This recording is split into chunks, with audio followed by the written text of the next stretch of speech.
Good morning दोस्तों।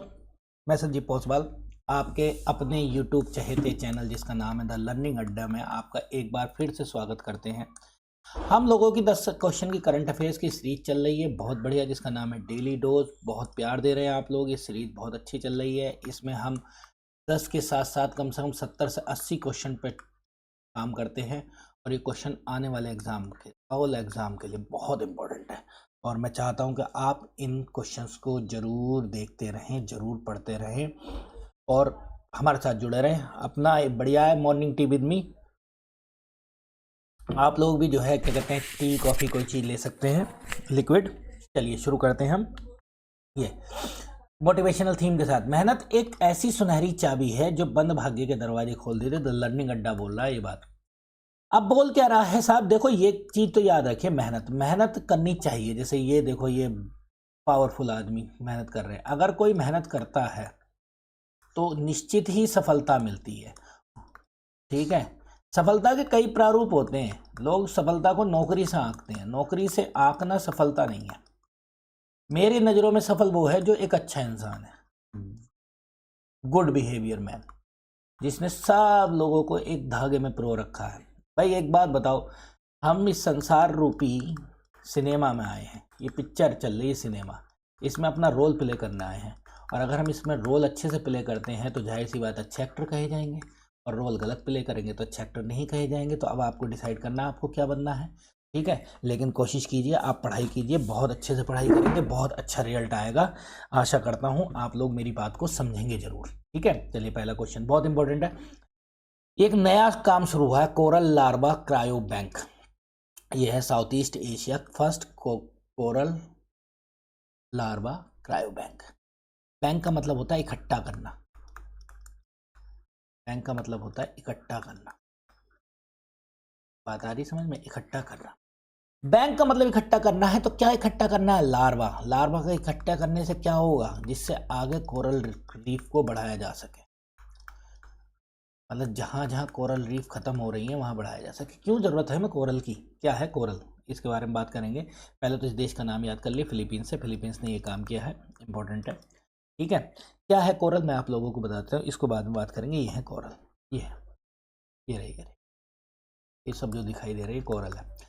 ये biodiversity, diversity के लिए अच्छे हैं, उपयुक्त हैं। क्या होते हैं ये?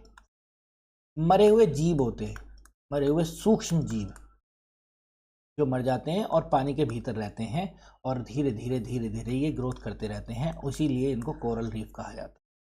भारत में भी कोरल रीफ के लिए बहुत सारी चीज़ें हैं, यहाँ भी बहुत सारी चीज़ें। अगर हम भारत बात करें तो भारत में एक ऐसा क्या नाम है,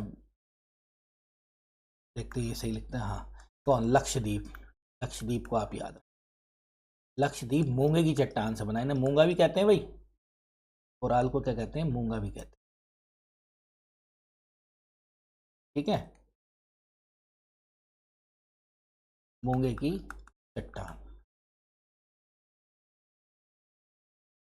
मूंगे की चट्टान से बना हुआ है, जगह जगह पाए जाते हैं। सबसे ज्यादा बैरियर रीफ, मतलब बैरियर रीफ के नाम से ही है, कहां पर है, ऑस्ट्रेलिया में। सबसे बड़ी कोराल भित्ति कहते हैं इसको, कोराल भित्ति सबसे बड़ी। जैसे अगर हम ऊपर देखें तो ये देखिए, ये जो ट्राइंगल दिखा रखा ना, ट्राइंगल, ये ट्राइंगल जो है कोराल ट्राइंगल है। अब ये देखो, ये तो अपना प्यारा भारत, ये इंडिया है, ये म्यांमार आ गया। म्यांमार आने के बाद ये क्या है, मैंने आप लोगों को पहले बताया था, अगर हम बांटे भारत को तो ये तो हो गया ईस्ट, ये हो गया भारत को क्या कहते हैं, एशिया को बांटे, ये हो गया वेस्ट और ये हो गया नॉर्थ और ये हो गया साउथ। तो ये जो निकल कर आ रहा है ना, इसका नाम है साउथ ईस्ट एशिया। मैं पहले ही बता चुका हूँ, यहाँ पर एक संगठन ना, आसियान, पहले ही बता चुका हूँ 1967 में बना है। मैं पहले ही बता चुका हूँ उसका हेडक्वार्टर सिंगापुर में है और मैं पहले ही बता चुका हूँ कितने देश हो गए हैं इसमें, 11 देश हो गए। अंतिम देश कौन सा जोड़ा गया, तिमोर लेस्ते, ये मैं पहले ही बता चुका हूँ। और मैं ये भी बता चुका हूँ कि भारत इसका मेंबर नहीं, भारत सदस्य नहीं। समझ रहे हो जो मैं कहना चाह रहा हूँ, मेरी बात को समझो। भारत भारत है, का सदस्य नहीं। तो जो मैं कहना चाह रहा हूँ उसको समझो। क्यों कहना चाह रहा हूँ मैं ये बातें, इसलिए बताना चाह रहा हूँ क्योंकि हम एआई की गहराई में गोता लगाने जा रहे हैं दोबारा से। ये सारे के सारे आइलैंड हैं, यहाँ पर सारे के सारे आइलैंड 90% कोराल भित्ति से बने हुए हैं, मूंगे की चट्टानों से बने हुए हैं। जैसे फिलीपींस जहाँ पर बनाया गया है, इसकी राजधानी मनीला। ब्रूनेई की राजधानी है दार सलाम। नहीं, इसको दार सलाम तो जगह का नाम है। बंदर सेरी बेगावान, ये सारे के सारे याद रखेंगे। बेगावन। मलेशिया की राजधानी आप लोग जानते हैं, कुआलालंपुर। सिंगापुर की सिंगापुर सिटी। एक फैक्ट और याद कर लीजिए सिंगापुर सिटी के बारे में, कितने दिन आएगा याद करोगे आप।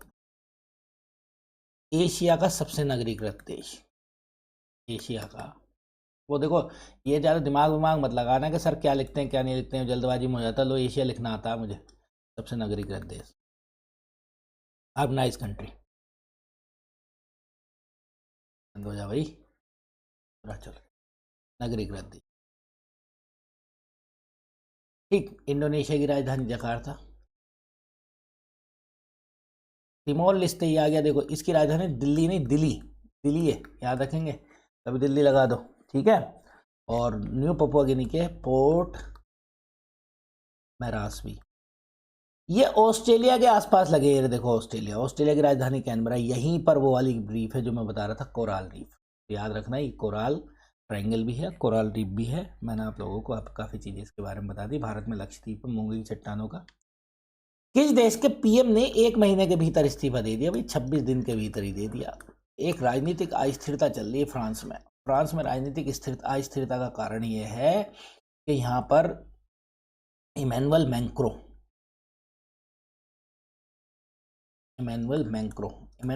कौन है? इमैनुअल मैक्रों है फ्रांस के राष्ट्रपति के प्रेसिडेंट हैं। अब प्रेसिडेंट क्या कर रहे हैं साहब? इमैनुअल मैक्रों ये कर रहे हैं कि ये इनसे राजनीतिक अस्थिरता खत्म नहीं हो रही है, और राष्ट्रपति के राज में पीएम लगातार इस्तीफा देते जा रहे हैं। क्या देते जा रहे हैं? इस्तीफा देते जा रहे हैं, ठीक। फ्रांस एक गणराज्य है, गणराज्य मतलब रिपब्लिक है, और अब आपके क्वेश्चन आएगा, मैं ये क्यों पूछ रहा हूँ? मैं इसलिए पूछ रहा हूँ कि गणराज्य किसको कहते हैं? गणराज्य हमेशा कहते हैं साहब जहाँ सर्वोच्च पद, सर्वोच्च मतलब सीधी बात यार, राष्ट्रपति। सर्वोच्च पद तो राष्ट्रपति है ना, का निर्वाचन हो।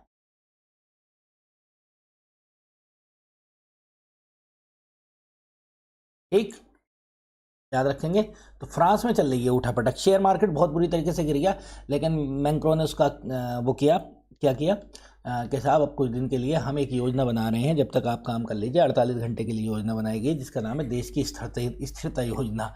मतलब मैं आप पूरी बात बता देता हूँ। पीएम थे यहाँ के इस समय वर्तमान पीएम जिन्होंने इस्तीफा दिया है, जिनका नाम है सेबेस्टियन। दिसंबर से अब तक 3 बदल चुके हैं। Locarno, Sebastian Locarno. बड़ी अस्थिरता हो गई भाई फ्रांस में।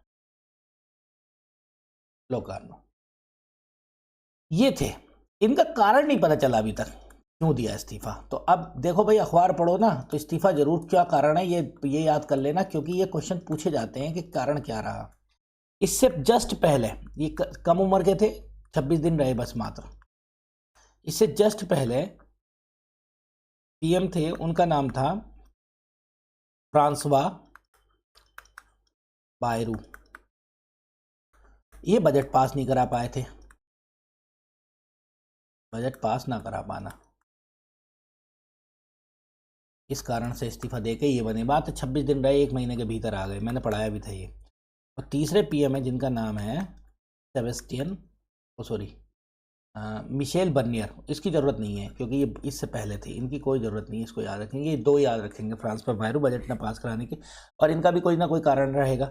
अच्छा, इमैनुअल मैक्रों कह रहे हैं कि साहब 2027 तक तो मैं पद पर रहूँगा। कौन? राष्ट्रपति पद पर रहेंगे। तो अब राष्ट्रपति के साथ गंभीर समस्या ये है नया पीएम चुनने की, पद पर रहेंगे। और सुन लीजिए, एक और बात बताऊंगा, पद पर रहेंगे पहली बात, दूसरी चीज़, राष्ट्रपति के साथ समस्या तो है ही बेचारे के साथ। दूसरी चीज़ ये है कि अब स्थिरता के लिए 48 घंटे के लिए फिर से रोक लिया पीएम को, कि बोले यार 48 घंटे रुक जाओ, बाद में इस्तीफा तुम्हारा मंजूर कर लेंगे। 48 घंटे, इसका मतलब देश की स्थिरता को बढ़ाने के लिए।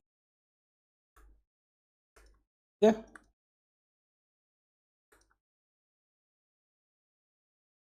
ठीक, नेक्स्ट चलते हैं। महर्षि वाल्मीकि की जयंती कब मनाई गई? तो 7 अक्टूबर 2025 को मनाई गई। ठीक है, क्या था, इन्होंने क्या लिखी है वाल्मीकि जी ने, कौन बताएगा? रामायण। ये सुन लो, कोई भी जो है ना गलती मत कर देना। कौन सी भाषा में है? संस्कृत में है। जो बात बता रहा हूँ वो याद रखना है, ये बात याद रखना। अभी क्वेश्चन आने लगे रामचरितमानस, यहाँ कंफ्यूज होंगे। मानस ये तुलसीदास ने लिखा, दोनों में याद रखेंगे, ये तुलसीदास। कौन सी भाषा में? अवधी। और कंफ्यूज नहीं होना है। और तुलसीदास किसके समकालीन थे? अकबर के समकालीन।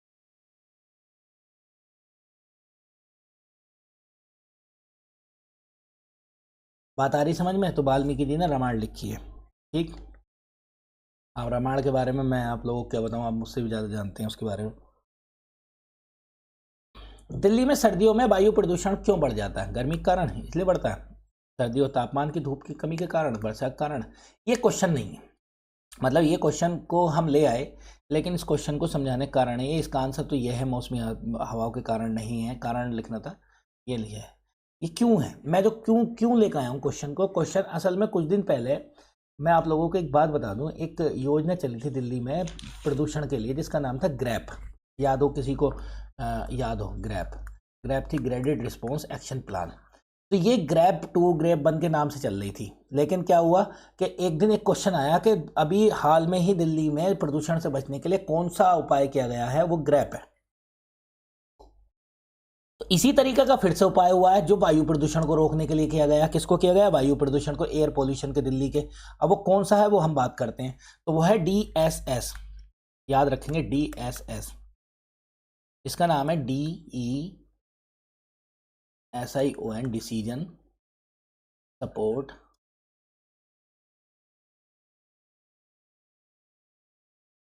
सिस्टम। किसने बनाया ये? IITM, Indian institute tropical metrology. इसको याद रखें, कहाँ? ये पुणे वालों ने बनाया, पूना में इन्होंने बनाया। इसका काम क्या है? ये दिल्ली में कई सारी चीज़ें देखेगा।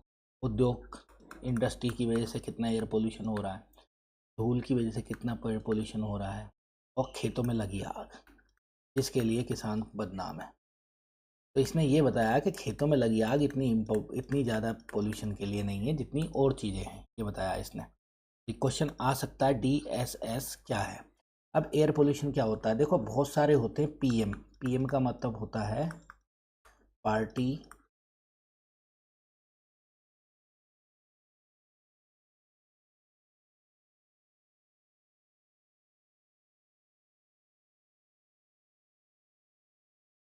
Particulate matter. ये क्या होते हैं? PM। तो PM चल रहे हैं 2.5 इस समय ट्रेंडिंग में, और PM10 ये क्या होता है? 2.5 माइक्रोन से कम धूल के कण होते हैं, धूल कण जो सांस के द्वारा फेफड़ों में जाते हैं, जो बीमारी का कारण है। फेफड़ों की बीमारी हो गई, हार्ट अटैक की बीमारी हो गई, ये 10 माइक्रोन से कम है। तो अब इन पे रिसर्च चल रही है। इससे पहले PM5 भी था। ठीक, ये भी सेम बीमारियां करते हैं, लेकिन ये दोनों के दोनों नुकसानदेह हैं। अच्छा, एक चीज़ और याद रखेंगे, क्या मैं बताने वाला था आप लोगों को?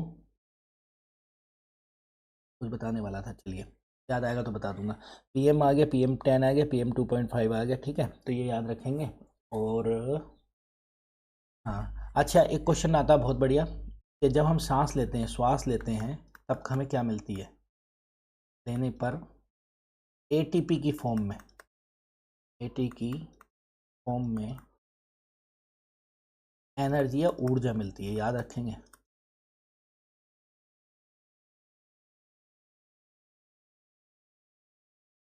क्वेश्चन आ सकता है ऐसा, ठीक है। चलिए आगे चलते हैं। इंडियन मोबाइल कांग्रेस अभी शुरू की गई है, इसके लिए एक इसकी थीम है परिवर्तन के लिए नवाचार। कहाँ शुरू की गई है इंडियन मोबाइल कांग्रेस? चलिए यहाँ लिख देता हूँ मैं, कहाँ शुरू करी गई है। ये करी गई है, हाँ, ये 8 अक्टूबर से, याद रखेंगे, 11 अक्टूबर तक चलेगी। पहले तो याद रखो कितने, 3 दिवसीय है, 3 दिवसीय चलती है, प्रत्येक वर्ष चलती है, अंतर्राष्ट्रीय लेवल पर है और देश भी आते हैं शामिल होने पर अंतर्राष्ट्रीय स्तर पर। कौन किसने किया है? भारत का दूरसंचार विभाग इसको करता है और दूरसंचार विभाग द्वारा की गई है। कहाँ पर की गई है? नई दिल्ली के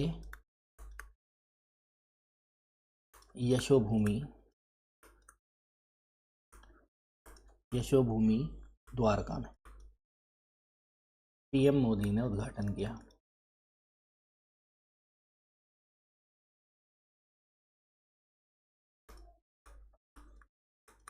ठीक है, बात आ रही समझ में? चलिए, हाँ, ये याद रखना, परिवर्तन के लिए नवाचार, इनोवेशन फॉर ट्रांसफॉर्मेशन। ठीक, अभ्यास कोंकण किस किस के बीच हुआ और कहाँ हुआ है? तो यूनाइटेड किंगडम और भारत के बीच होता है ये हमेशा। कहाँ हुआ है इस बार?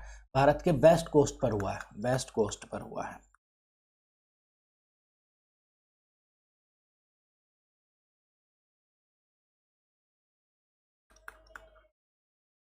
वेस्ट कोस्ट पर हुआ है, ठीक है। यूनाइटेड किंगडम हमेशा करता है, कोंकण के नाम से होता है। कोंकण भारत के वेस्ट कोस्ट को कहते हैं। कौन से वाले क्षेत्र को कहते हैं? गोवा वाले क्षेत्र को कहते हैं, गोवा वाले बीच के क्षेत्र को कहते हैं। गाना चल रहा गोवा वाले बीच पे, ठीक है। चलिए आगे चलते हैं हम। तो मैं आप लोगों के लिए ये चीज़ें लेकर आया हूँ। कहाँ पर हुआ? देखो, ये है कच्छ रीजन गुजरात वाला, ये है काठियावाड़ रीजन, ये है कोंकण गोवा वाला क्षेत्र, ये है मालाबार, ये क्या है? उत्तरी सरकार, ये है कोरोमंडल, कहाँ से? आंध्र प्रदेश से लेकर चेन्नई तक, और यह है उत्कल। तो याद रखेंगे ये सारे के सारे, इनको क्रम से जरूर, इन दोनों को तो याद कर ही लो, ये तो बहुत इंपॉर्टेंट है, ठीक है। आगे चलते हैं। सरकारी औद्योगिक प्रशिक्षण संस्थानों में आईटीआई के, इनको क्या कहते हैं? इंडियन ट्रेनिंग इंस्टीट्यूट, याद रखना, इंडियन ट्रेनिंग इंस्टीट्यूट। आईआईटीज को, सॉरी, इंडस्ट्रियल ट्रेनिंग इंस्टीट्यूट, ये है, देखो फुल फॉर्म आईटीआई को आप जानते ही हैं, सभी लोग जानते हैं। कौन सी की गई है? पीएम सेतु की गई है। पीएम सेतु कहाँ गई है? नई दिल्ली में की गई है। नई दिल्ली में कहाँ की गई है? विज्ञान भवन में। मैं यहाँ लिख देता हूँ, नई दिल्ली के पीएम सेतु, याद रखेंगे, विज्ञान भवन से शुरू हुआ है। किसने किया? पीएम साहब ने किया है,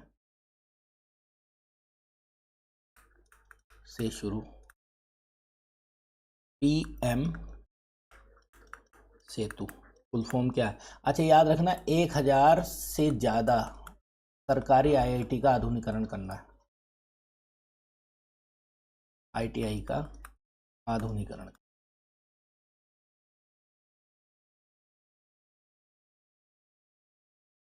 करना। पीएम, तो पीएम को कहेंगे, पीएम तो ऐसे रहने दो, प्रधानमंत्री।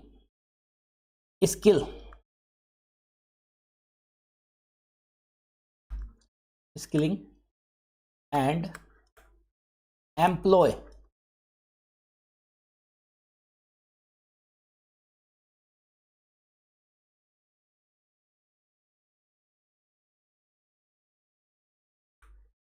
एम्प्लॉय एबिलिटी, इसके बारे में बात कर रहे हैं ये, इसकी फुल फॉर्म है ये।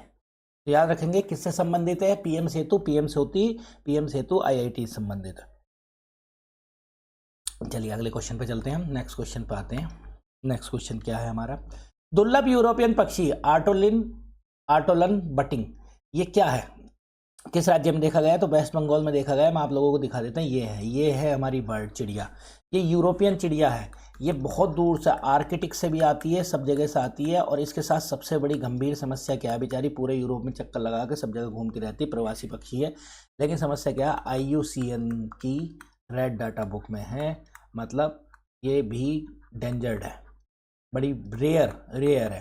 तो पश्चिम बंगाल तक आई है, तो क्वेश्चन आ सकता है, आप लोग इसको याद रख लेंगे। ऑर्टोलन बंटिंग, ये किस में आएगा, एनवायरनमेंट में क्वेश्चन आने की संभावना है। हाल में ही खबरों में रहा एनएस सह्याद्री क्या है? सह्याद्री शिवालिक रेंज का है। हमें ये नहीं पूछना था कि शिवालिक क्लास का किसका है।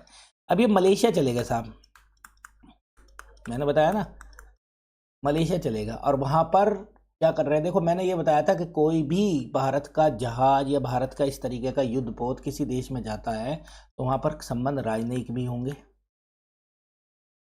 ठीक, आर्थिक भी होंगे, सांस्कृतिक भी होंगे, सभी प्रकार के संबंधों पे चर्चा होती। तो ये गए हैं तो इसलिए इम्पोर्टेंट है। कल ही गए हैं, कौन गए हैं, आईएनएस सह्याद्री गए हैं। ठीक है, चलिए आगे चलते हैं। 10वां राष्ट्रीय स्तर का प्रदूषण प्रतिक्रिया अभ्यास जिसका नाम है नेट पोल रेक्स एक्स, ये इंपॉर्टेंट है, इसको याद कर लीजिए। कहाँ किया गया है, ये चेन्नई में किया गया। किसने किया है, भारतीय तटरक्षक बल